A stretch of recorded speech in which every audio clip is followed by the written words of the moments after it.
In October 1941, the German High Command made a decision that would forever change the fate of their precision marksmen. While German soldiers advanced across the Russian steppes, carrying the legendary Mauser K98k, a rifle capable of hitting targets at 875 yards with surgical precision, a new scope was being distributed that promised to transform every ordinary soldier into an elite marksman. The ZF41, with its modest 1.5x magnification, weighing only 0.55 pounds and measuring 5.6 inches in length, seemed the perfect solution to give the Germans a decisive advantage in the sniper war developing on the Eastern Front. What no one imagined was that this small scope, awkwardly mounted over the K98k's rear sight, would become one of the most hated and abandoned pieces of equipment by German soldiers throughout World War II. Instead of creating super snipers, the ZF41 would transform the reliable K98k into a constant source of frustration, placing German soldiers at a deadly disadvantage against enemy snipers equipped with superior optics. The first sign that something was terribly wrong came during initial tests at the Sennelager Sniper School in late 1941.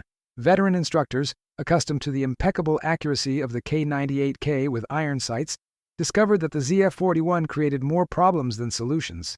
The side-mounted scope, positioned over the rear sight, forced shooters to tilt their heads unnaturally, creating an uncomfortable and unstable shooting position. Worse still, the field of view of only 3 degrees, equivalent to observing the world through a straw, made it impossible to track moving targets or maintain situational awareness in combat. Field reports began arriving, describing soldiers who simply removed the ZF41 and returned to traditional iron sights. A veteran instructor at the school observed that the scope turned our best shooters into clumsy novices. The long eye relief required to use the ZF41 meant that soldiers needed to position their eye at a specific distance from the eyepiece, a task nearly impossible under the stress of real combat. When the first units equipped with ZF41 arrived at the front lines in Stalingrad in the fall of 1942, the brutal reality of urban combat exposed all the scope's deficiencies. Soldiers of the 24th Panzer Division reported frustrating experiences trying to engage Soviet snipers entrenched in the city's rubble. The low 1.5x magnification of the ZF41 offered little advantage over iron sights at typical urban combat distances, between 100 and 300 yards. Veterans described the feeling of shooting in the dark when trying to locate enemies through the scope's small objective lens. The problem worsened during the long Russian twilights, when the ZF41's limited light-gathering capacity made it virtually impossible to distinguish targets in the shadows of destroyed buildings. Meanwhile, Soviet snipers equipped with 3.5x PU scopes, more than double the magnification of the ZF41, dominated precision duels, forcing the Germans to seek cover and abandon strategic positions. Soviet optical superiority began to translate into real tactical advantage on the battlefield.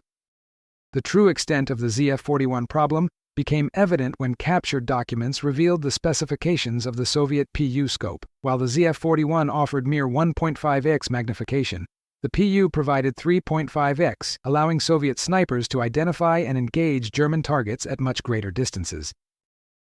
The contrast was devastating. German soldiers struggled to distinguish human silhouettes through their low-power scopes, while their Soviet opponents could clearly see details such as equipment, insignia, and even facial expressions. German intelligence reports began documenting the increasing effectiveness of Soviet snipers, who managed to eliminate German officers at distances of 600 to 800 yards, well beyond the effective range of the ZF41. The situation became so critical that field commanders began requisitioning high-quality Zeiss scopes from the limited stock intended for elite snipers, leaving ordinary soldiers with the inadequate ZF41. This equipment disparity created an unofficial hierarchy where only the best shooters had access to truly effective optics, while the majority remained at a disadvantage. In January 1943, during the German retreat from Stalingrad, something unprecedented happened. Soldiers began deliberately abandoning their ZF41 scopes. Field reports documented piles of discarded ZF41s along the retreat routes, as soldiers opted to carry extra ammunition or essential supplies instead of the useless scopes. Veterans of the campaign described the ZF41 as dead weight that offered more disadvantages than benefits. The side-mounted scope not only created aiming problems, but also made the rifle more difficult to maneuver in confined spaces, a crucial consideration during trench and building combat. Company commanders reported that experienced soldiers taught recruits to immediately remove the ZF41 and rely on the traditional iron sights of the K98k. This mass rejection by the troops represented an unprecedented technical and logistical failure in German military history. The High Command had invested significant resources in producing approximately 100,000 units of the ZF41, only to see them abandoned by the very soldiers who were supposed to benefit from them.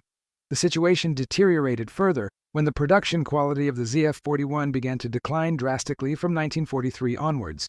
With the German war economy under increasing pressure, the factories responsible for producing the ZF41 were forced to use lower-quality materials and accelerate manufacturing processes. Scopes arriving at frontline units exhibited sealing problems, allowing moisture and debris to enter the optical system. Soldiers reported that their ZF41s fogged up during temperature changes, becoming completely unusable during winter operations. Worse still, many scopes lost zero after just a few dozen shots, forcing shooters to constantly recalibrate their weapons, a process impossible during active combat. Field armament mechanics developed the unofficial practice of testing each ZF41 before distribution, discarding up to 30% of the units as defective. This catastrophic failure rate meant that even soldiers willing to use the ZF41 often found themselves with non-functional equipment at the most critical moments. The most symbolic moment of the ZF41's failure occurred during the Battle of Kursk in July 1943, when a German sniper from the 3rd Panzer Division faced a deadly duel that perfectly exemplified the limitations of his equipment. Positioned approximately 500 yards from a fortified Soviet position, the German soldier desperately tried to locate an enemy sniper who had eliminated 2 of his comrades. Through the ZF41, the target appeared as an indistinct blur among the rubble, impossible to identify with sufficient precision for an accurate shot. Meanwhile, the Soviet sniper, equipped with a 3.5 XPU scope, could clearly see every German movement. The duel ended tragically when the German, frustrated with the inadequacy of his optics, exposed himself too much trying to get a better view and was instantly shot.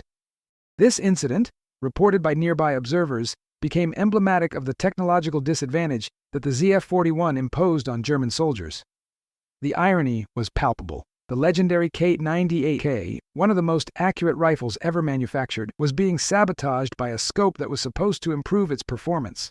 German military documents from late 1943 reveal a dramatic shift in ZF41 distribution policy. Field commanders, confronted with consistent reports about the scope's ineffectiveness, began to officially request the suspension of its distribution to active combat units. Instead, the remaining ZF41s were redirected to second-line units, rear guards, and occupation troops, where precision demands were lower. This decision represented a tacit admission that the ZF41 had failed in its primary objective of improving German soldiers' shooting capabilities. Simultaneously, resources were redirected to the production of high-quality Zeiss scopes, but in very limited quantities due to material restrictions and production capacity. The final irony was that, while Germany produced some of the world's best optics for civilian and scientific use, its combat soldiers were equipped with scopes that many considered worse than useless. This disparity between technological capability and practical implementation became a microcosm of the broader problems afflicting the German war machine in the final years of the conflict. After the war, when Allied officers examined captured German equipment, the ZF41 became an object of particular interest and, ironically, a certain admiration for German engineering, but for the wrong reasons. Tests conducted by American and British armament experts confirmed all the deficiencies reported by German soldiers in the field. The low magnification, restricted field of view, mounting problems, and inconsistent build quality were all documented in detailed technical reports. An American officer observed that the ZF41 represents a perfect example of how a good idea can be ruined by inadequate execution and mass production pressures. Direct comparisons with Allied equipment revealed that even basic American scopes offered superior performance. This post-war analysis helped inform the development of military optics in the following decades, with the ZF41 serving as an example of what to avoid in the design of precision combat equipment. Today, the ZF41 occupies a unique place in military history as one of the most produced and simultaneously most rejected pieces of equipment of World War II.